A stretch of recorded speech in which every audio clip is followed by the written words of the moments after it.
Olá para todos os espectadores dessa edição da TV CICEF. Eu sou Ana Arroio, gerente-geral do Centro Internacional Celso Furtado de Políticas para o Desenvolvimento e também coautora do livro-tema dessa mesa de debate. O livro Economia Política de Dados e Soberania Digital, recém-publicado pela editora Contracorrente, em parceria com o Centro Celso Furtado, CICEF, teve a primeira edição esgotada em menos de 2 meses após a sua publicação. É um tema quente no momento. Hoje temos o privilégio de conversar com os coordenadores do projeto que deu origem a esse livro e que também são organizadores dessa publicação. Os professores Helena Maria Martins Lastres, José Eduardo Cassiolato e o professor Marcos Dantas. Eu vou apresentar o currículo deles à medida que a gente for conversando. Então, é um privilégio, uma honra tê-los aqui com a gente. E queria, então, fazer um kick-off, começar essa conversa perguntando para o professor Marcos, que, aliás, eu vou ler primeiro o currículo do professor Marcos, mas a pessoa a começar a conversa vai ser o professor Marcos Dantas, que é professor titular aposentado da Escola de Comunicação do UFRJ, da Universidade Federal do Rio de Janeiro. Ele é doutor em Engenharia de Produção pela COP, UFRJ, professor do Programa de Pós-Graduação em Comunicação e Cultura da ECO, UFRJ, e do Programa de Pós-Graduação em Ciência da Informação do IBICT, UFRJ. É conselheiro do Conselho de Administração do Núcleo de Informação e Coordenação do Ponto BR, NIC.br, e do Conselho de Administração da Financiadora de Estudos e Projetos, a nossa FINEP. Já exerceu os cargos de secretário de Planejamento e Orçamento do Ministério das Comunicações e secretário de Educação, à distância do Ministério da Educação. É conselheiro do Conselho Consultivo da Anatel, entre outras funções públicas.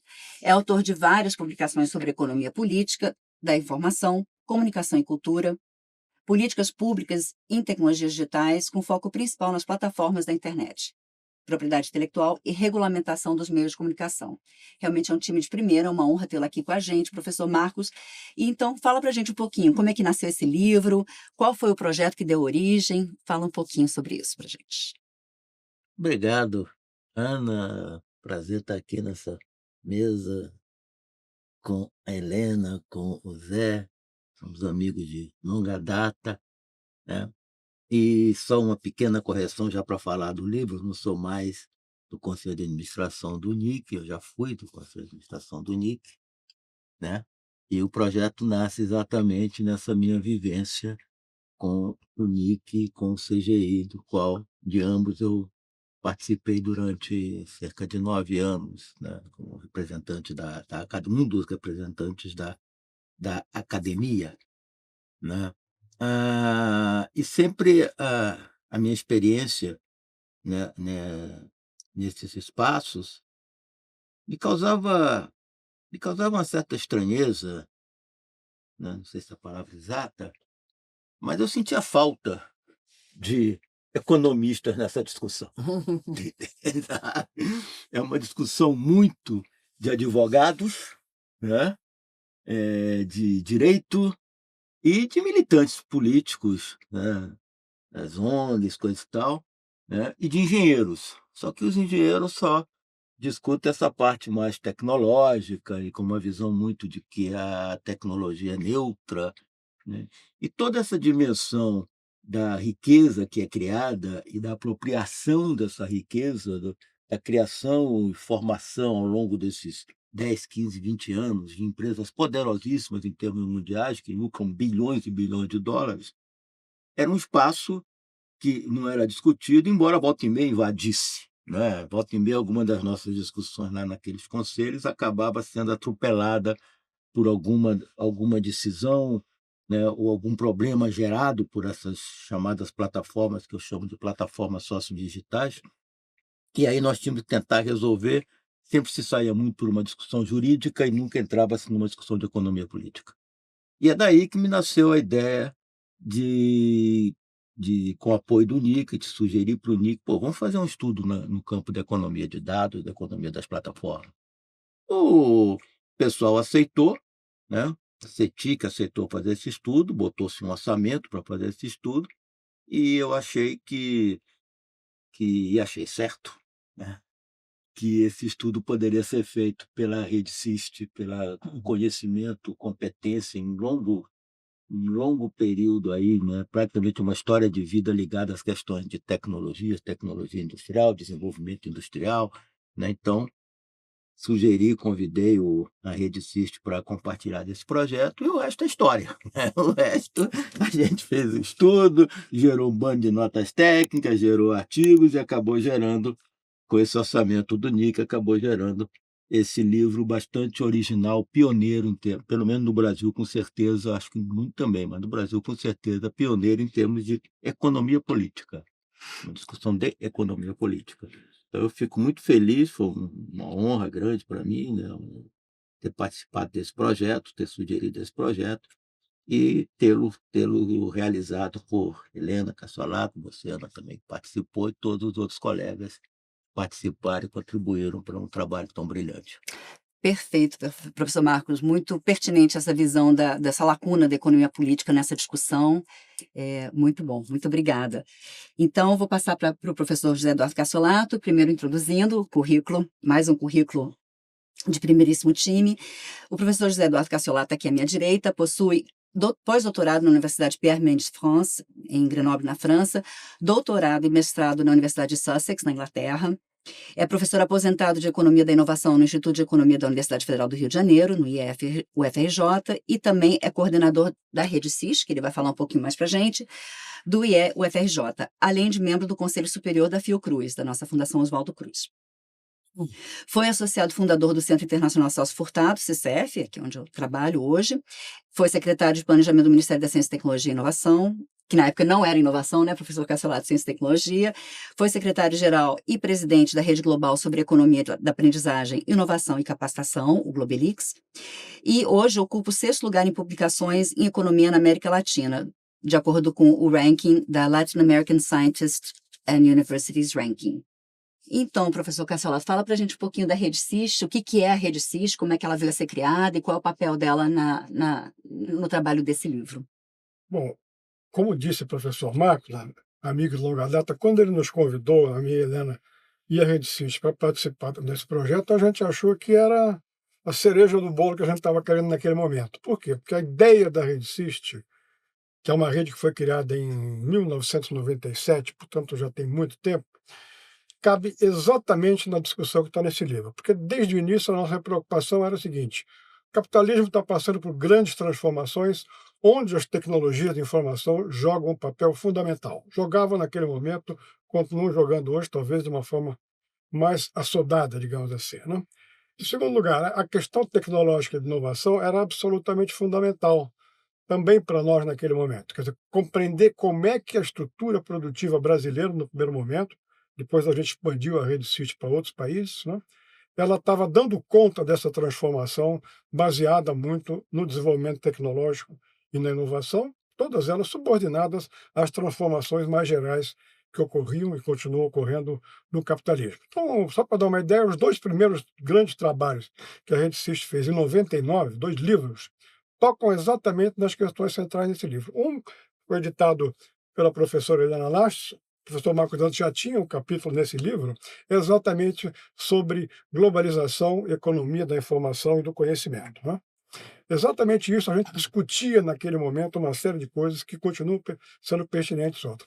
E o outro foi um trabalho onde a gente olhava para o território brasileiro e de outros países do Mercosul e tentava ver como é que naquele momento a introdução das tecnologias de informação e a globalização, ainda no começo de uma financiarização, mas já financiarizada, ela estava afetando as capacitações produtivas tecnológicas e as possibilidades que o Brasil tinha de tentar alçar voos mais altos do ponto de vista tecnológico. Então, para nós era a cereja do bolo. E a gente tem feito trabalho nos últimos 25 anos, você participou de vários, que a gente tocou várias dessas coisas ao longo desse tempo. Sua tese, por exemplo, foi sobre telecomunicações, entende? Lembro, na mesma universidade que a gente teve. Então, é todo um esforço que a gente fez e que a gente viu se coroado nessa proposta de pesquisa fascinante que a gente entrou aí, né? Perfeito, professor Cassolato, muito importante esse resgate histórico, né? Essas questões não surgem do nada, né? Tem todo um passado histórico e a Rede CIS tem um papel muito importante na evolução dessa questão, né? Na análise e contextualização. Muito obrigada. E, enfim, agora vamos para a professora Helena Lastres, a nossa ilustre membra participante desse debate. E a professora Helena tem pós-doutorado em inovação em sistemas produtivos locais, também pela Université Pierre Mendes, na França, Grenoble, e doutorado em desenvolvimento industrial e política de CTI, de Ciência, Tecnologia e Inovação, pelo SPRU, na Universidade de Sussex, na Inglaterra. Ela é pesquisadora associada ao programa de pós-graduação do IEFRJ desde 93, onde ajudou a criar e atualmente coordena a rede de pesquisa em sistemas e arranjos produtivos e inovativos locais. Ela foi assessora do presidente do BNDES, do Luciano Coutinho, né, Helena?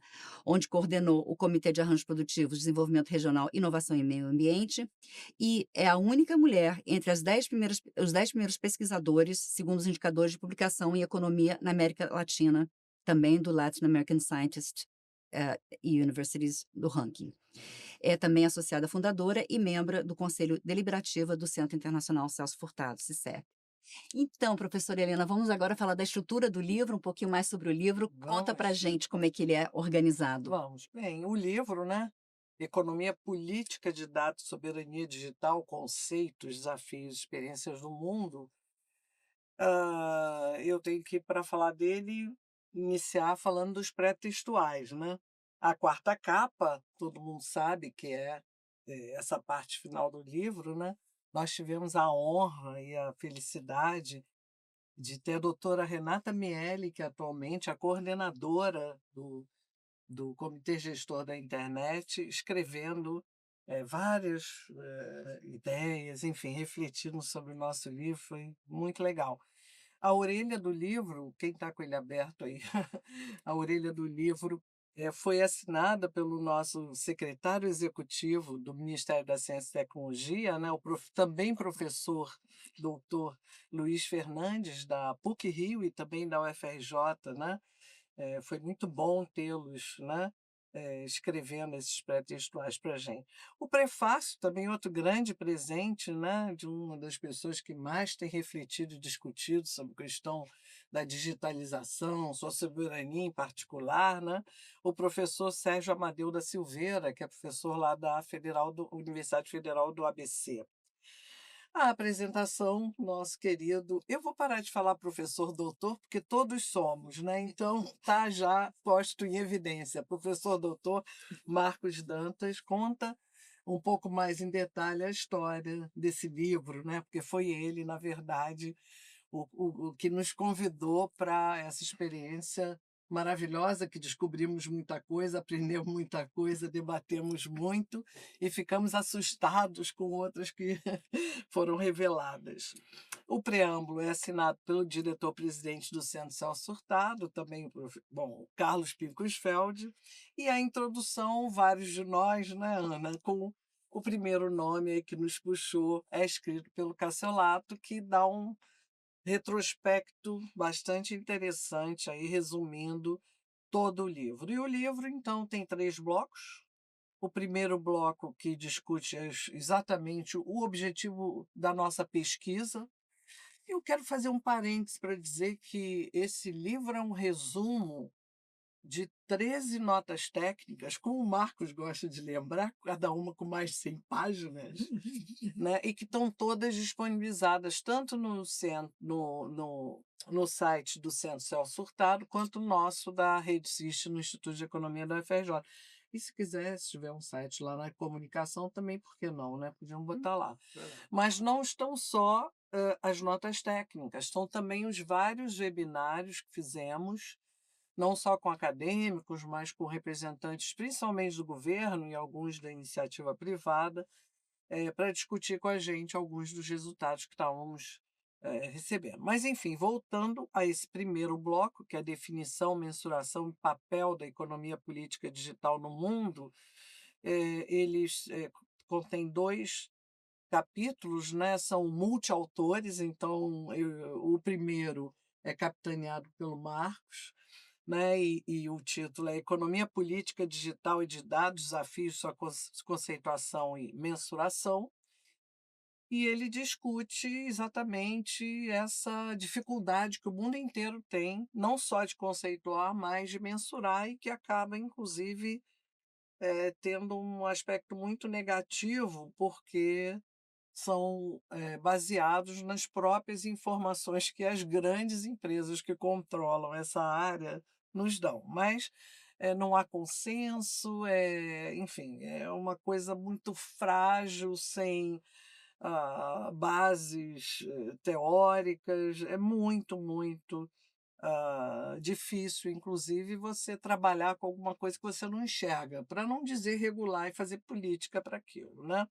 Mas isso é chamado a atenção, e eu quero destacar que logo no capítulo 1 a gente tem uma das principais contribuições do livro, que é, na ausência de conceituação, de sistemas de mensuração, a gente oferece, com a bagagem que a Rede Siste tem, que a Rede Siste tem, como o Cassiolato mencionou, né, essa característica de, como o nosso patrono Celso Furtado sempre nos orientou, criar nossos próprios óculos para olhar a nossa realidade. Então, a gente criou o conceito de sistemas e arranjos produtivos inovativos, e a gente tentou colocar aí, a gente faz uma contribuição pioneira no desenho do que seria esse sistema produtivo inovativo digital, com as várias atividades envolvidas, que tem uma briga aí na taxonomia com os termos que a gente discute no livro, mas escorregadios, né? E a gente elencou ali, tivemos várias discussões, Ana lembra disso, né?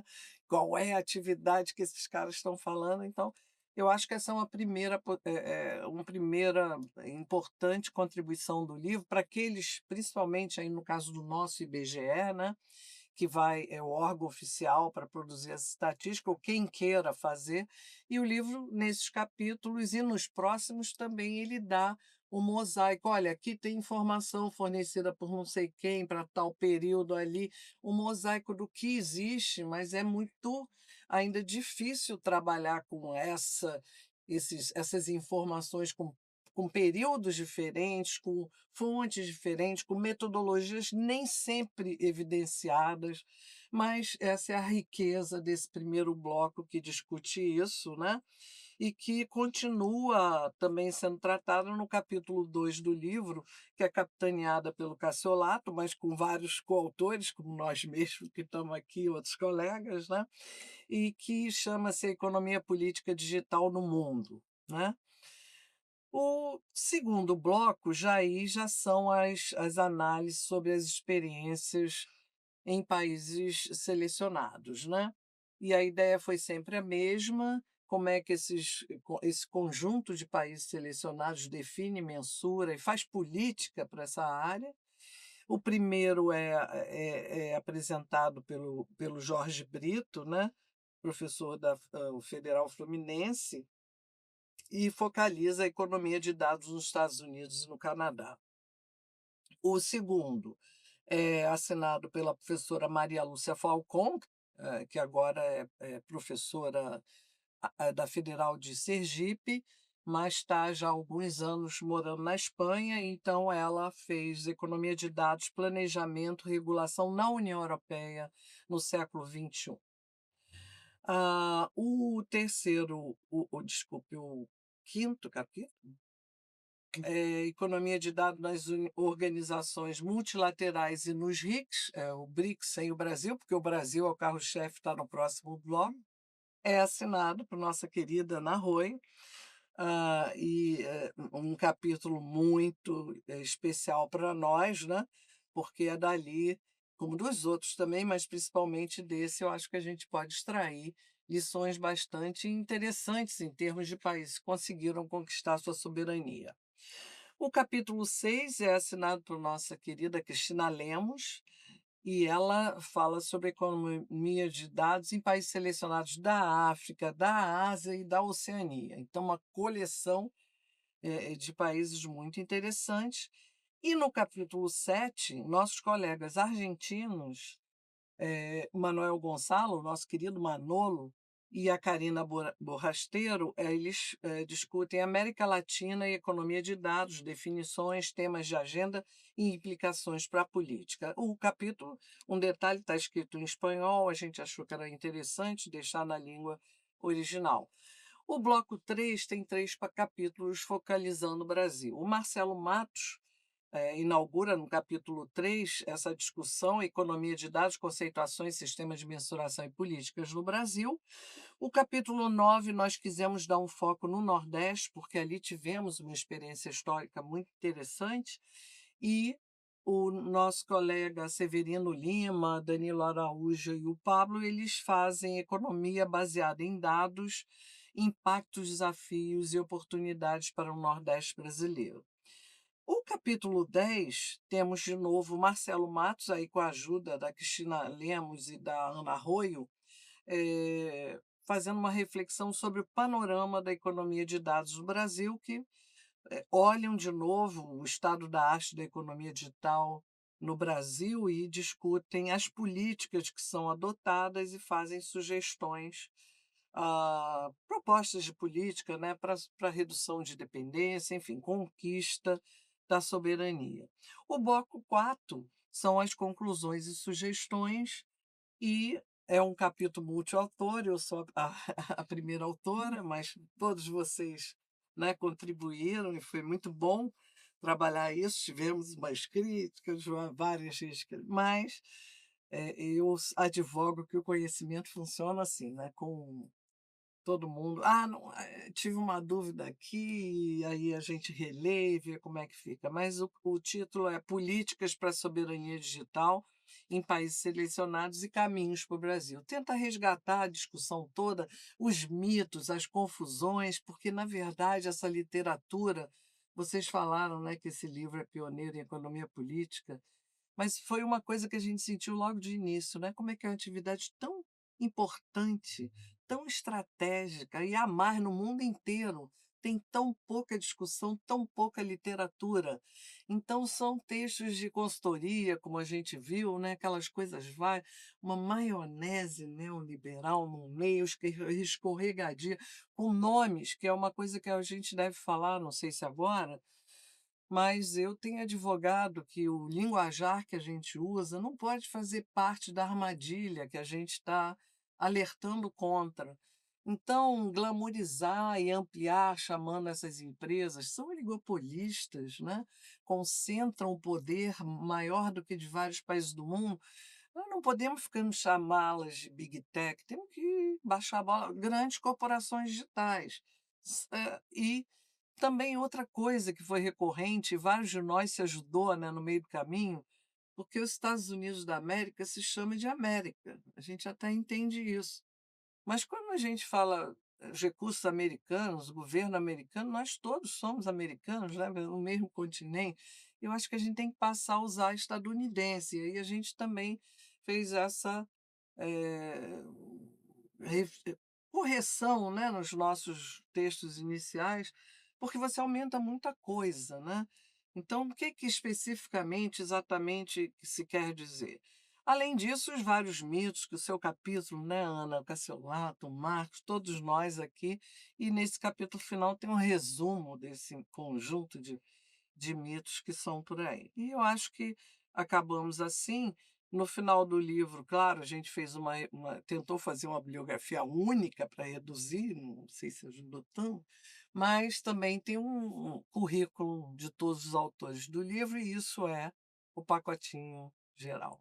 Helena, muitíssimo obrigada pela sua apresentação da estrutura do livro e me remeteu a um passado recente, né, assim, todas as discussões que a gente teve, principalmente teóricas, conceituais, assim, algumas quase acrimoniosas, mas nem tanto, né, ali no final do livro, as recomendações, o que que a gente deveria incluir, o que que não deveria, a montagem do desenho do Sistema Produtivo Inovativo Digital, o nosso SPID, foi muito complexo, foram várias reuniões, foi um processo muito interessante de construção coletiva de fato, para chegar a essa obra aí que tem quase 500 páginas, muito bem, aprofundada e trabalhada.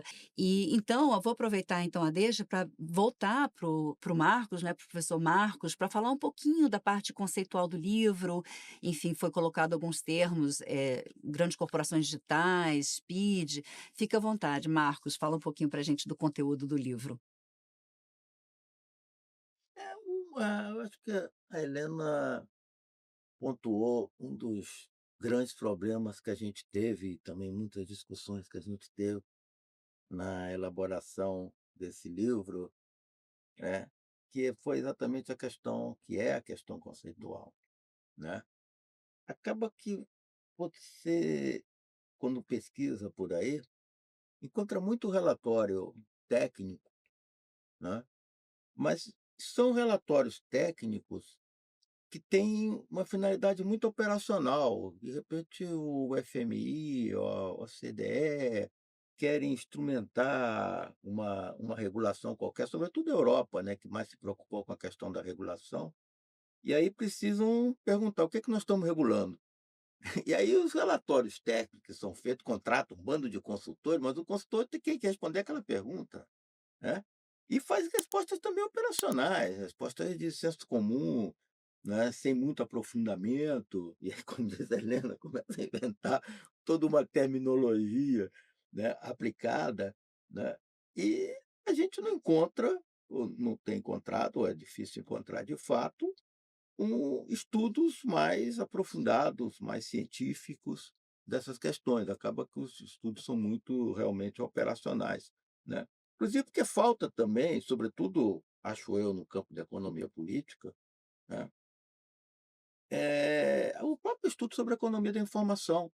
Você tem alguma coisa no campo dos teóricos neoclássicos, né, como a gente cita aqui Kenneth Arrow, a gente cita o Stiglitz, né, mas no campo mesmo da economia política e principalmente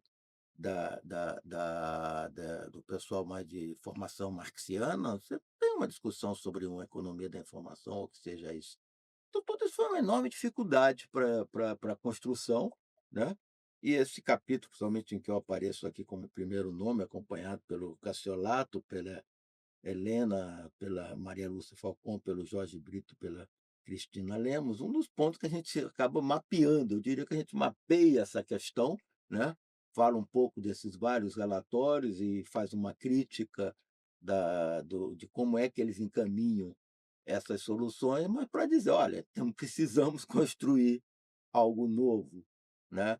Então é um capítulo que vai muito nessa linha, então na tentativa de construir, né. Então a gente tem aqui uma definição do que a gente vai entender como economia digital, o que a gente vai entender como economia política de dados, o próprio conceito de dados que a gente coloca nesse capítulo, né. E a relação entre como é que dados produz valor, que é uma outra polêmica também, que é a a atividade ou o trabalho, eu particularmente acho que é um trabalho, né, de todos os usuários que ficam aí fazendo foto de gatinho ou o que seja nessas redes sociais e estão produzindo dado para essas plataformas, né, esse dado tem valor, tanto que elas negociam, né. O conceito de dados como mercadoria, né, que tipo de mercadoria, então são questões realmente que eu acho que a gente abre a discussão, a gente coloca aponta alguns caminhos, mas sem dúvida nenhuma que há muito o que discutir, muito o que debater, muito o que criticar, não é isso, é aquilo, tudo bem, mas então vamos mas pelo menos um roteiro de discussão. E eu queria chamar particularmente a atenção para um ponto desse capítulo, desse primeiro capítulo, né, que é que eu acho que está bem, bem, bem na agenda, né, quando o presidente dos Estados Unidos resolve sancionar o Brasil, e uma das razões que ele coloca para sancionar o Brasil é a possibilidade de regular as plataformas que eu chamo por sócios digitais ou essas corporações digitais, né, a gente cita um relatório de um economista, de um consultor estadunidense, estadunidense? Muito bem. E que ele faz uns comentários, né, muito interessante num artigo de 2017, em que ele mostra que essas corporações têm hoje uma presença mundial que é muito importante para a economia dos Estados Unidos. Inclusive ele faz umas contas, eu não sei se as contas estão corretas ou não, qual é a memória de cálculo que é usada, mas ele faz umas contas que diz que se elas começarem a ser reguladas à volta do mundo, os Estados Unidos podem perder cerca de 53.000 empregos, né. Diz que os Estados Unidos pode perder, quase 8% do seu PIB, né. Então faz umas contas assim, e aí coloca, o que é muito curioso, que elas existem do jeito que elas existem e geram esse lucro e essas vantagens para a economia estadunidense por causa de 2 leis dos Estados Unidos, que é a Communication Decency Act de 1996 e o Digital Millennium Copyright Act de 1998. Essas 2 leis são leis americanas, né, que resguardam essas corporações de maior regulação. Elas podem fazer o que em nome da liberdade de expressão, elas podem fazer o que elas bem entendem. E é isto que, segundo esse economista, né, que daria a ela, então, esse poder de estar ganhando muito dinheiro, e na medida que você comece à volta do mundo a regulá-la, você estaria, de alguma maneira, limitando a liberdade que elas ganharam por essas leis americanas, né.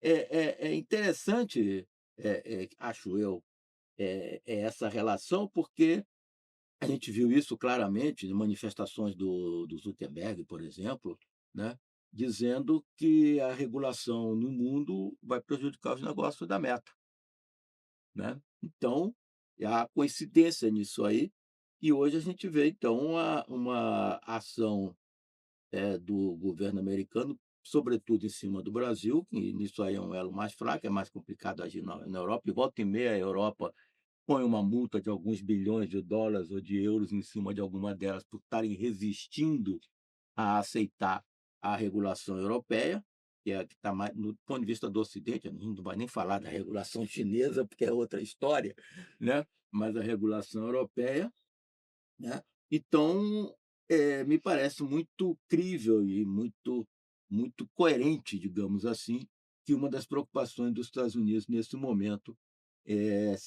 quando impõe essas tarifas exorbitantes ao Brasil, seja dizer para o Brasil nada de regular essas plataformas, nada de regular essas corporações, né. Então é um dos pontos que o nosso capítulo aqui, nesse momento, acaba se revelando bastante atual e pertinente. Em resumo, leitura obrigatória, né, professor Marcos, para quem quer entender um pouco mais o que está acontecendo no cenário Exatamente, geopolítico mundial. Perfeito. exatamente.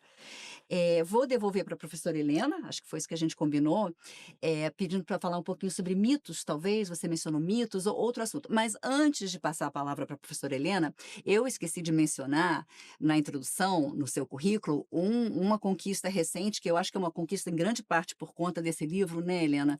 E que é fundamental, é muito, assim, é um reconhecimento do trabalho dela, do grupo. Ela foi indicada para integrar o Conselho Consultivo para a Transformação Digital, o CCTD, recentemente criado.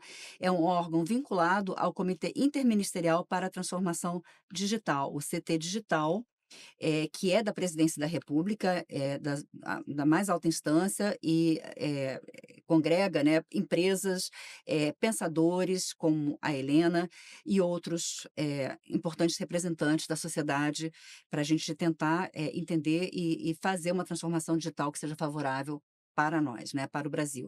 Quer falar um pouquinho disso, Helena, também, e do livro? Posso. Na verdade, eu acho que sim, né, eu acho que foi a repercussão do livro e também a ênfase que eles estão dando, né, que é interessante, há mais mulheres nesses fóruns de debate, né, então nós são 3 blocos de representantes nesse conselho. O primeiro é a comunidade científica e somos 5 mulheres e um rapaz, o Luca, o Luca Belli, da Fundação Getúlio Vargas. Mas outras 5 mulheres, né? A reitora da Federal do Amazonas, uma professora muito competente lá do Ceará, da Federal do Ceará. Enfim, tem outros colegas de vários outros lugares. E depois tem representantes da comunidade civil e tem os representantes do empresariado. Então, vamos ver como é. Ontem foi a primeira reunião desse conselho, né? Nós estamos gravando hoje, dia 6, né? Foi ontem, dia. Não, hoje é dia 7. Foi ontem, dia 6, a primeira reunião desse conselho. Foi muito interessante, exatamente com os pares do governo, porque esse conselho assessora o Comitê governamental para tratar da transformação digital. É sigiloso? As discussões são sigilosas? É aberto ao público? Não, por enquanto eles são fechados ali, mas eu vou até perguntar, estamos começando, né? Mas, e a discussão, eu vou até chegar a falar porque tem isso no livro. Eu falo também do meu capítulo agora ou não é? O que quiser, né? Fica à vontade. Você me perguntou dos mitos. Os mitos, enfim, são vários e a gente até coloca, né, como o Marcos falou, ah, as novidades, né, dessas transformações ainda não são apreendidas. Eu acho que por área nenhuma é importante ter essa multidisciplinaridade, né, esses olhares diferentes que carregam bagagens de conhecimentos que ajudam a iluminar parte do que a gente está querendo ver. Em economia, a gente discute no livro que é gravíssimo, né? Porque nós não estamos acostumados na economia a tratar de coisas intangíveis, muito menos essas que podem ser produzidas e reproduzidas a custos quase zero e que podem ser consumidas e usadas simultaneamente em vários lugares do mundo, né. Então, a gente até argumenta aí que é um desafio enorme a teoria econômica tradicional e as melhores, pistas, as melhores bases são vindas mesmo do marxismo, enfim, da economia política, né, porque uma das questões fundamentais que a gente notou nessa discussão disponível é que não tem questão de poder, né, por isso a gente fez questão de colocar a economia política de dados, porque se você não olhar a questão de poder aí dentro, você vai perder talvez um filme inteiro, né. Mas com relação, a gente também ainda não consegue avaliar os riscos, né, do que a gente chama no livro, de fusão invisível, porque é difícil enxergá-la, né, e desregulada da digitalização. E é lógico que os riscos não são só econômicos, são sociais, são ambientais, são políticos, pelo menos se a gente quiser ficar nessas 4 dimensões que repartem em várias outras, né. O econômico se reparte no produtivo, no tecnológico, e, primeiro essa questão do poder, da grande concentração de poder na mão de pouquíssimas, né, cabe na mão dos dedos, grandes corporações digitais. A questão da revolução do mundo do trabalho, né, a precarização que a gente está vendo, os rumos que isso está levando, né, não necessariamente, devíamos ir por aí, isso não é natural, né, é de quem está no comando, que está orientando nessa direção, como é o aprofundamento da divisão internacional do trabalho. A distância entre partes, né, do mundo fica mais acirrada ainda. Mas temos também a espionagem em massa, né, eh, visando aí a criação de diferentes mecanismos de manipulação extremamente sofisticados, né, o sequestro cognitivo, isso tudo eu estou falando entre aspas, né, mas aí reforçando muito as exclusões que já temos, né, desigualdade de gênero, que aliás o seu capítulo, Ana, traz uma discussão muito interessante sobre isso, os outros também, alguns também tratam disso, mas de raça, etnia, classe, etc, etc. E a criação de novas formas de exclusão, de dependência, de vulnerabilidade, como vários autores em diferentes línguas falam, de colonialismo, né? Que são ainda mais prejudiciais aos países periféricos, como sempre. Os impactos ambientais, que a gente ainda não sabe avaliar, falta um balanço, né, do que falamos da desmaterialização, mas também tem o consumo aí de energia, de água, que ainda não existem cálculos, sobre isso. Um aspecto fundamental, né, que o Marcos falou, é essa articulação entre as grandes corporações e o Estado, seus países de origem, né? E o uso, né, de políticas domésticas e internacionais para que elas sejam expandidas. O capítulo sobre a América Latina, né, nossos colegas Manolo e Karina, eles lembram que não só aqui no Brasil, mas também no Chile, na Argentina, houve iniciativas, quando essa coisa começava a existir nos anos 70, a informática, né, começava a se colocar, iniciativas importantes que foram foram bloqueadas, destroçadas, porque Cassiolato vai falar sobre isso, mas outra grande associação aí é entre essas grandes corporações digitais e os grandes financiadores do sistema internacional. Marcos Dantas, eu me lembro que a primeira pessoa que eu vi mostrar que quem controla essas grandes corporações digitais são os mesmos fundos financeiros, em se alternando um pouco na ordem de importância, mas são os mesmos controladores das mesmas empresas. Então, assim, bricada e perversa, né, articulação entre esses 2 conjuntos de atores é muito importante. Mas, enfim, voltando, eu não sei, no caso nosso brasileiro, porque já tem, enfim, indícios aí que podem perfilar para um lado ou para o outro, mas essa questão de soberania está cada vez mais incendiada. Mas eu queria, principalmente, chamar a atenção, isso que também já foi pontuado, né, essa proposta das empresas de fazerem uma autorregulação, não só de si próprias, mas de todo o resto, né. A autorregulação também das nossas vidas, né, pela força que acumulam, né. Mas, eu queria, para terminar, chamar a atenção, de um ponto que ainda é uma grande interrogação, né. Eu me lembro de um dos e tem até filmes sobre isso, documentários, né, que é muito interessante ver como é que essa área também está refletindo. Tem vários autores, a gente discute, que destilam, né, suas impressões sobre as consequências que são multidimensionais, né, desses nefastos avanços, de novo, da desregulada difusão da digitalização. Professora Helena, eu vou aproveitar essa sua conclusão para puxar para o professor Cassiolato uma bola, assim, que eu espero que não seja quadrada, mas é muita informação, e eu queria que você falasse um pouquinho mais para a gente, professor. O Marcos falou da venda de dados, ele falou sobre venda de dados.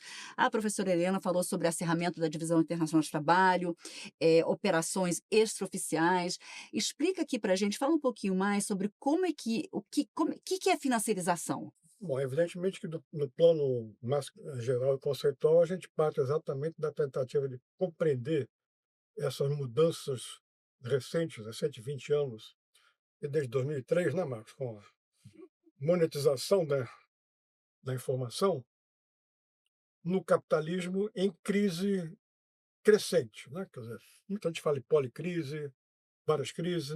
No fundo, são várias crises dentro de uma crise sistêmica que se aprofunda, né? E que tem várias facetas aí. Uma delas, a mais importante, é a explosão, né, de uma, digamos, de uma subordinação, né, de classes sociais a uma casta de multibilionários que é imprecedente, não tem precedente na história do capitalismo. Quer dizer, a concentração de renda na mão de poucos e a pauperização da grande maioria da sociedade mundial é um fator, que explica uma série de problemas, inclusive, particularmente no plano político. A gente está vendo isso no mundo capitalista como um todo, né? Quer dizer, estamos vendo aqui no Brasil, estamos vendo nos Estados Unidos da América, né? Os dados sociais daquele país são terríveis e tem muito a ver exatamente com a forma como o capitalismo se organiza. E o exemplo talvez mais claro que a gente percebe dessas mudanças malignas estão exatamente no que a gente está trabalhando. Então, o Marcos já levantou alguns dados. A gente tenta trabalhar muito essa questão das relações, né, dessas grandes empresas com grandes blocos de capital financeiro que são pilotados pelo que alguns chamam de gestoras de fundo. Hoje a empresa mais conhecida, maior, chama-se BlackRock, né? A gente poderia falar, como fala no livro, de várias das principais dessas, mas vamos centrar apenas na BlackRock. A BlackRock é uma empresa que ela administra 5 trilhões de dólares de ativo, né? Ela domina, não do ponto de vista de percentagem, mas ela tem mais de 10% das ações, o que significa, no caso norte-americano, que elas têm assento no board das 100 maiores empresas norte-americanas. Tá? Então, desculpe, estadunidenses, desculpe a falha. Estadunidenses, Hum. as 100 maiores empresas são dominadas por ela. Mas no caso das grandes corporações digitais, isso se aprofunda mais. Porque desses 5 trilhões de dólares que elas administram, 1 trilhão está nas 5 grandes corporações digitais, né? E a gente mostra no livro que a participação delas cresce ao longo do tempo. Então, isso influencia todas as estratégias dessas 100 empresas, mas influencia muito mais as estratégias dessas empresas, né? Que são, a gente explica em várias páginas do livro, mas a gente poderia resumir no seguinte fato, quer dizer, elas determinam as estratégias produtivas, as estratégias empresariais e as estratégias tecnológicas de inovação, né? É isso que elas fazem, e que fazem com que elas busquem uma tecnologia, uma inovação para maximizar o seu retorno de curto prazo. Então, um desses mitos que a gente fala no livro é o mito da inovação, porque todo mundo diz que não podemos regular essas empresas, porque elas são altamente inovadoras. São altamente inovadoras aonde? Entende? O tipo de inovação que elas fazem não tem nada de ciência de fronteira. É engenharia da computação. Qualquer engenheiro sabe que isso não tem nada de muito sofisticado tecnologicamente. É 01, 01, 01. Exige muito data center, né? Muita energia, muita água. E por isso que eles estão querendo vir pegar a água do Nordeste brasileira e a gente está dando, acho eu, meio de bandeja isso de uma forma gratuita. Terrível. Elas não são altamente inovadoras. Esse é o mito que a gente trabalha ali. Pelo contrário, né? O tipo de tecnologia é tão perverso que eu poderia citar, a gente cita no livro, um prêmio Nobel recente de economia, que é um economista neoclássico, mas que tem um pouco de formação histórica na cabeça, que ele diz que as tecnologias de inteligência artificial são a mãe de todas as tecnologias inapropriadas, né? Então a gente está usando aqui, e ele fala, olha, os países do terceiro mundo ou do sul global têm que tomar muito cuidado, quer dizer, eles deixarem entrar essa tecnologia é o final, entendeu? E a gente está deixando isso de barato e a conversa que a gente escuta é que essas empresas são inovadoras, não podemos regulá-las, porque senão vamos perder a inovatividade. A gente teria que não perder, a gente teria que acabar com essa inovatividade, ela colocar para uma outra, que fosse voltada, né, a mais benefícios sociais, a melhorar as condições de vida da população, a dar essa infraestrutura, né, que está na mão delas hoje em dia, mas que já foi pública, né, pelo menos no seu início, era o grande sonho de todos nós, né? Que é da internet, a seguir trilhas muito melhores, porque do jeito que a coisa está, né, a situação da humanidade corre perigo, né? Na verdade, o que a gente vê de 1º de janeiro para cá, com a administração nova nos Estados Unidos da América, ela, de uma certa maneira, dá vida a uma série de coisas que a gente coloca aqui. Ela mostra claramente, né? Ela mostra como não está só na fotografia dos 5 grandes gurus ou donos das Big Techs com o atual presidente, mas está nas ações, está no uso dessa tecnologia, como alguns corretamente falam, como o professor Sérgio Amadeu que você falou, na guerra, como é que elas são usadas para uma guerra, né? E o livro discute muito as origens dentro dos Estados Unidos dessa discussão. Nos anos 90, na época do governo Clinton, né, em que ele dá um papel para o vice-presidente Al Gore, né, que se diz que o Al Gore é o cara da questão ambiental. Não é só isso, ele é da questão da informação também. Ele dá um papel a ele de privatizar desreguladamente todo esse acervo. E você tem alguns artigos na revista Foreign Policy, que é uma revista conhecida, ligada ao Departamento de Estado daquele país, em que já diz, em 1996, que a gente cita aqui, que, olha, a informação é o soft power norte-americano, ou estadunidense, né? A guerra do futuro não vai ser só com hard power, vai ser com soft power. A gente está vivendo isso hoje de uma forma totalmente clara, né? Então, temos que discutir mais isso, porque mesmo em ambientes acadêmicos heterodoxos ou mais à esquerda, a gente continua repetindo, às vezes, muita ingenuidade com relação a esse padrão que a gente está vendo aí. Não, não podemos mexer muito porque temos inovação, temos que dar dinheiro, como vimos no caso nosso do Nordeste, temos que dar dinheiro para que as nossas universidades se articulem, a Google, a Facebook. Nosso capítulo do Nordeste mostra isso. A gente está dando dinheiro para os pesquisadores brasileiros fazerem uma tecnologia para eles, e os nossos pesquisadores brasileiros não podem nem entrar na sala onde essas coisas são feitas nas nossas universidades. Toda a riqueza de capacitação em inteligência artificial que a gente tem dentro do país está sendo usado, né, como mão de obra barata, porque a gente tem dados que mostram que os salários pagos no Brasil são 30% para o mesmo tipo de trabalho daqueles que são feitos não nos Estados Unidos, mas na Alemanha, por exemplo, pelos trabalhadores dessas empresas, e que a gente está dando de mão beijada. Então a gente tem que repensar e rediscutir, e é um pouco isso que a gente também tem, aí eu vou terminando, toda uma parte onde você trabalhou muito nos países que a Helena colocou, mas nos outros também, que a gente vê que nós somos, infelizmente, nos países mais atrasados na discussão dessa questão, né? A gente vê países como a Etiópia, por exemplo, que é um país pequeno, africano, que tem uma discussão e uma legislação muito mais avançada do que a nossa. Sem falar em Vietnã, sem falar em Rússia, em China, Índia, né, que estão sofrendo também algumas Até a dessas Austrália, sanções. né? Então, talvez todo esse aparato de sanções comerciais, não só com relação ao Brasil, mas com relação a outros países do mundo, isso seja uma cortina de fumaça para um tipo de pressão que tem a ver muito mais com as discussões que a gente, não é propaganda do livro, não, das coisas que a gente tenta fazer aqui, mas que são ligadas a essas grandes corporações digitais e o papel que elas têm no capitalismo atual. Professor Cancelato, agradeço muito a deixa perfeita para a gente encerrar essa discussão, que essa é a má notícia, né? A má notícia é que a gente precisa caminhar para o encerramento dessa discussão. A boa notícia é que a gente vai trazer os outros autores desse livro para conversas, vai ter várias sequências de podcasts, nossos ouvintes nas plataformas Spotify, YouTube vão poder eh, aprender bem o livro, né, mas, o gancho perfeito para a gente fazer o encerramento, que o professor Cassolato passou, é o seguinte, eu vou passar para 2, 3 minutinhos de reflexões finais para cada um dos nossos convidados, mas, o professor Cassolato falou que a gente está, conforme o livro mostra, muito atrasado nessa discussão, né, apesar de ter 3 capítulos falando sobre o Brasil, os 3 capítulos mostram que, infelizmente, considerando principalmente, enfim, não só os BRICS, né, os outros RICS, mas, os países, eh menos desenvolvidos, a gente ainda tem muitos atrasos.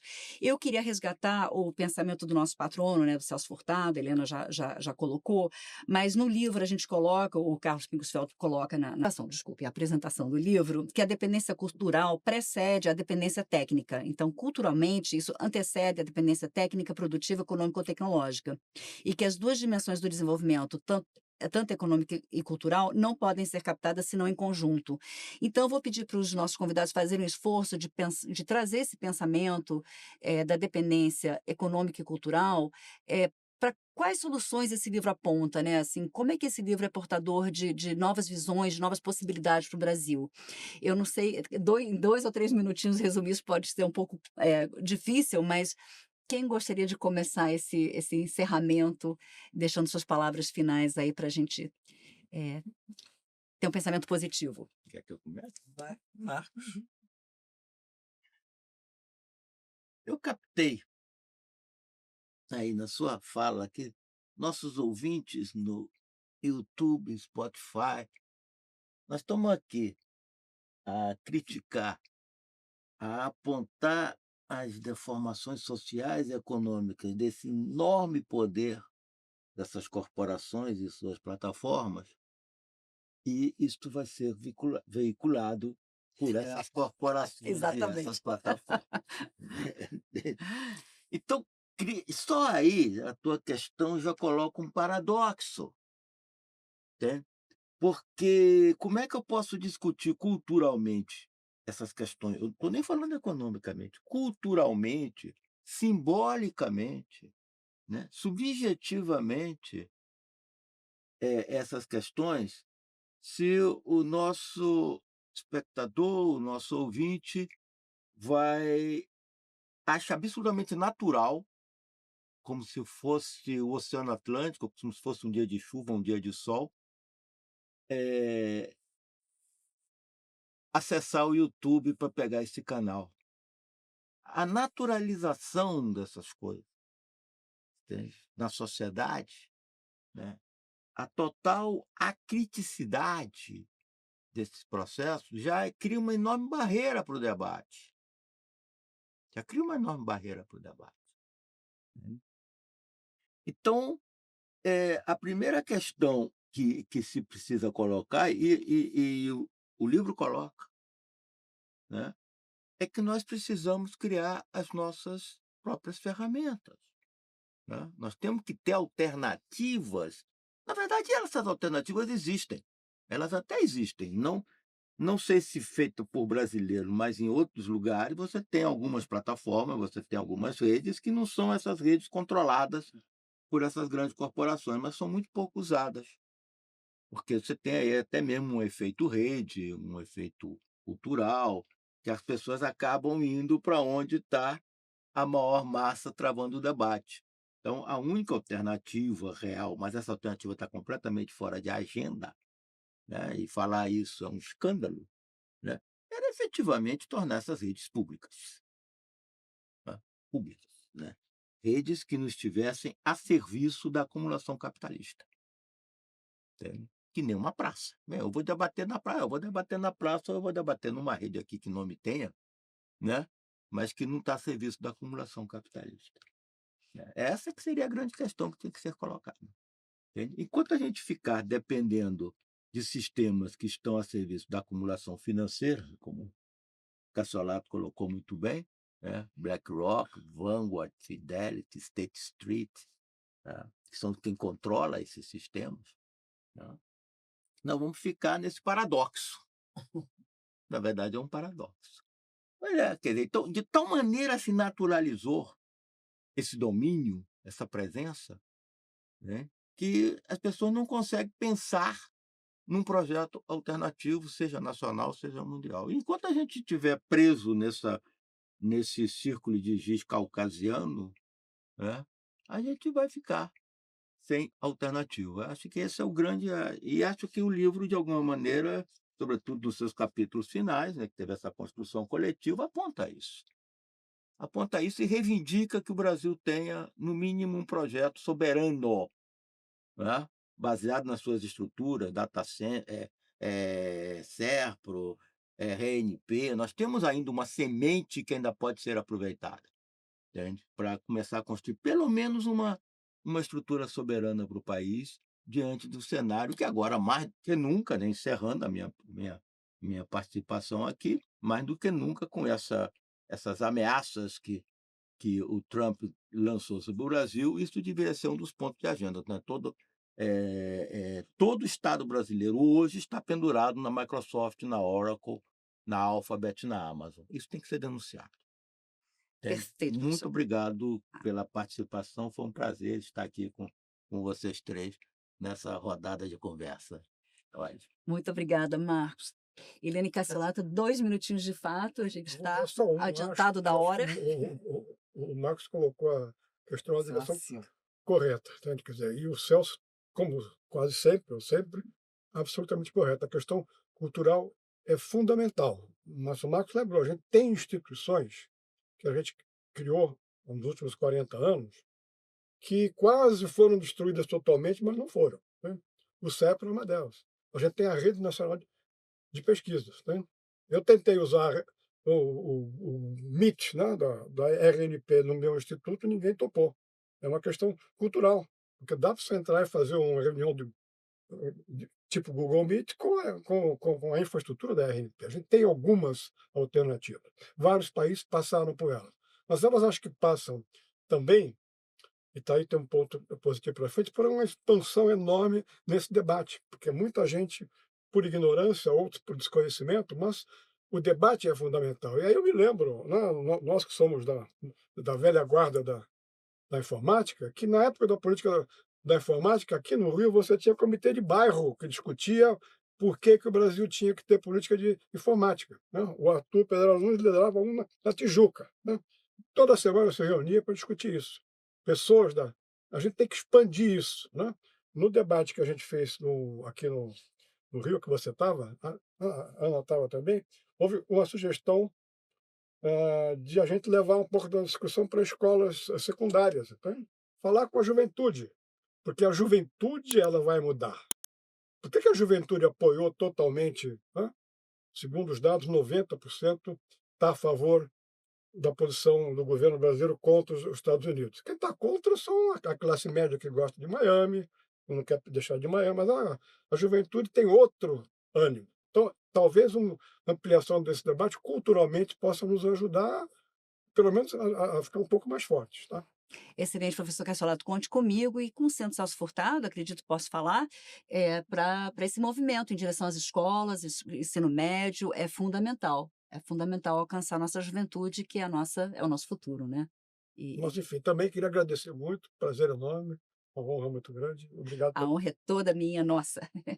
Professora Helena, encerra para gente. Pois é, a questão da conscientização, né, é um dos itens que quase todos os capítulos do livro eu acho que falam, né, a conscientização do que está passando, do que está acontecendo, e a gente também aponta que a invisibilidade, né, dessa coisa é um dos grandes desafios. O outro grande desafio é esse que foi colocado: os estados estão super vulneráveis, dependendo delas, né.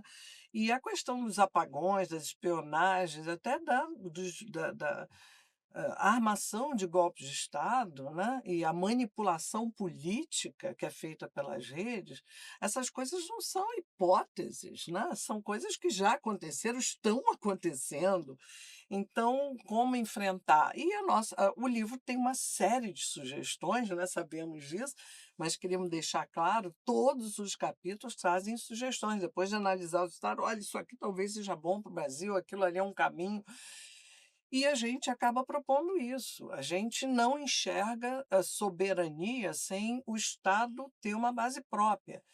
Nós terminamos a conclusão do livro falando isso, fazendo sugestões de como é que isso pode ter, mas uma base própria inteira, com equipamentos, com plataformas, com cabos, satélite, tudo gerado aqui no país e com controle nacional. Mais que isso, nós propomos que os estados tenham que a gente consiga fazer um pacote para Estado soberano, em conjunto com quem quiser participar, e que ofereça ao Estado curto, médio, longo prazo, para ter essa soberania assegurada completamente, mas, enfim, que isso seja construído. E, mais do que isso, o livro defende que este é um direito do cidadão. Ter acesso à informação, ter acesso à conectividade, é um direito e também um direito que temos é que nossos dados não sejam vendidos, que o governo brasileiro não deixe vender os nossos dados para que espione e nos manipule com tanta eficiência como hoje conseguem fazer. Então, as nossas propostas acabam sendo aí. E eu queria só, para terminar, mencionar que eu concordo muito com todos aqueles que digam que isso não é especial dessa área, dessa onda, dessa fase que vivemos, né? Sempre foi assim. Se a gente olhar a história da tecnologia, é sempre assim. A coisa, quando surge, não tem controle, não tem regulação, não tem nada, né?